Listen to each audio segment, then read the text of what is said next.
तीनों कृषि कानूनों की वापसी को लेकर इस वक्त की बड़ी खबर। कृषि कानून वापसी के प्रस्ताव पर कैबिनेट में लग गई है मुहर। सूत्रों के हवाले से यह बड़ी खबर इस वक्त आपके सामने।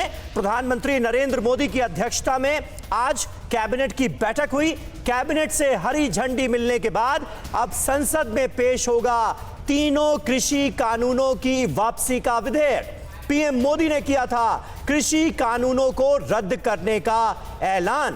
प्रधानमंत्री नरेंद्र मोदी ने अपने संबोधन में इस बात का जिक्र किया था कि कृषि कानूनों को वापस लिया जाएगा और अब कैबिनेट मीटिंग में इस पर लग गई है मुहर। हमारे पॉलिटिकल एडिटर आमोद राय हमारे साथ इस वक्त मौजूद हैं। आमोद, मुहर लग गई, अब आगे की रूपरेखा क्या होगी? किस तरह से संसद में इसे पेश किया जाएगा? इसमें कितना वक्त लगेगा, जरा बताएं। देखिए समीर, कैबिनेट ने आज जैसे ही मुहर लगाया है, अब इसको कैबिनेट के मुहर के बाद अब संसद के जो प्राथमिक दिन होंगे, शुरू के 1-2 दिन, उसी में इस बिल को इंट्रोड्यूस किया जाएगा, पेश किया जाएगा। इस पर बहस होगी और बहस के बाद इसको पास किया जाएगा। कैबिनेट का जो बुलेटिन है, कैबिनेट की जो बुलेटिन है, उसमें भी तीनों कृषि कानूनों को निरस्तीकरण संबंधित मसले को शामिल कर लिया गया है। यानी कि जो सरकार के विधायी कार्य हैं उसमें इसको शामिल कर लिया गया है। बुलेटिन भी जारी हो चुका है। तो लिहाजा अब ये मान के चला जाए कि अगले सप्ताह जैसे पार्लियामेंट का सत्र शुरू होगा, तुरंत इस बिल को पेश किया जाएगा और तुरंत उसको पास भी करवाया जाएगा। इसका रास्ता बिल्कुल साफ हो गया। जैसा कि प्रधानमंत्री ने 19 तारीख को घोषणा किया था, इस बिल को पास करने के जो भी तैयारी है, जो भी तरीका है, उसको अपनाते हुए सरकार पूरी प्रक्रिया है उसके हिसाब से अब ये आगे बढ़ेगा। ऐलान हुआ, ऐलान के बाद आज केंद्रीय कैबिनेट में रास्ता साफ हो गया इस बिल को रिपील करने का, वापस लेने का। लेकिन आमोद, इसके अलावा केंद्रीय कैबिनेट की बैठक में और किन मुद्दों पर चर्चा हुई, और खासतौर से कृषि बिल इसीलिए भी क्योंकि किसान अब भी अपनी कुछ मांगों के साथ आंदोलनरत हैं।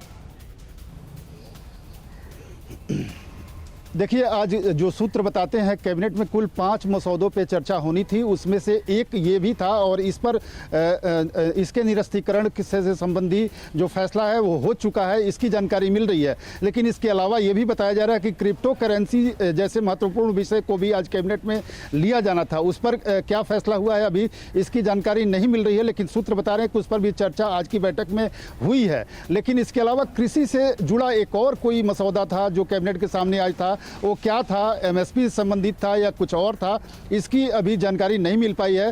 3 बजे इन सारे विषयों पर आज कैबिनेट में क्या हुआ और किन किन विषयों पर फैसला लिया गया, इससे संबंधित जानकारी आईएनबी मिनिस्टर के द्वारा दी जाएगी। बिल्कुल बिल्कुल, ये बड़ा महत्वपूर्ण पॉइंट है जिसका जिक्र आपने आमोद किया, क्योंकि हम लगातार देख रहे हैं प्रधानमंत्री नरेंद्र मोदी के ऐलान के बाद भी सरकार और आंदोलनरत किसानों के बीच भरोसे की कमी साफ तौर पर नजर आ रही है। अब कम से कम जब कैबिनेट में मंजूरी मिल गई है, तो इस बात का भरोसा होगा कि आने वाले वक्त में संसद के रास्ते इन कानूनों को वापस लिया जाएगा। दूसरी अब सबसे बड़ी मांग एमएसपी पर कानूनी गारंटी को लेकर है।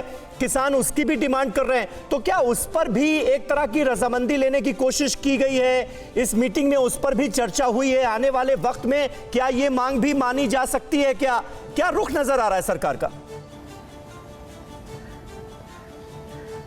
देखिए, प्रधानमंत्री ने शुरुआत से ही, जब से वो प्रधानमंत्री बने हैं 2014 से ही किसानों की आय दूनी करने की बात कही है और उसको लेकर लगातार वो कई फैसले लेते रहे हैं और किसानों के आय में निश्चित तौर पे बढ़ोतरी के हर संभव प्रयास वो करते भी हैं। आपने देखा होगा कि एमएसपी लगातार हर साल कैसे बढ़ोतरी हो रही है। लेकिन गारंटी की जहाँ तक बात है, गारंटी के लिए क्या क्या जो कानूनी अड़चन हो सकती है, क्या उससे स्टेट से रजामंदी लेना होगा या सिर्फ सेंटर अपनी तरफ से बिल माना जा रहा है कि चर्चा केंद्रीय कैबिनेट की इस बैठक में हुई है, क्योंकि कानूनन गारंटी एमएसपी ये उन 6 मांगों में एक बहुत बड़ी मांग है जिसे लेकर अब भी आंदोलनरत हैं किसान और बॉर्डर पर वो नजर आ रहे हैं। बहरहाल सरकार का रुख भी कुछ हद तक साफ होता हुआ इसमें दिख रहा है। शुक्रिया आमोद जानकारी के लिए। न्यूज़ टॉप 9 रोज सुबह 7 बजे और शाम 7 बजे सिर्फ TV9 भारतवर्ष पर।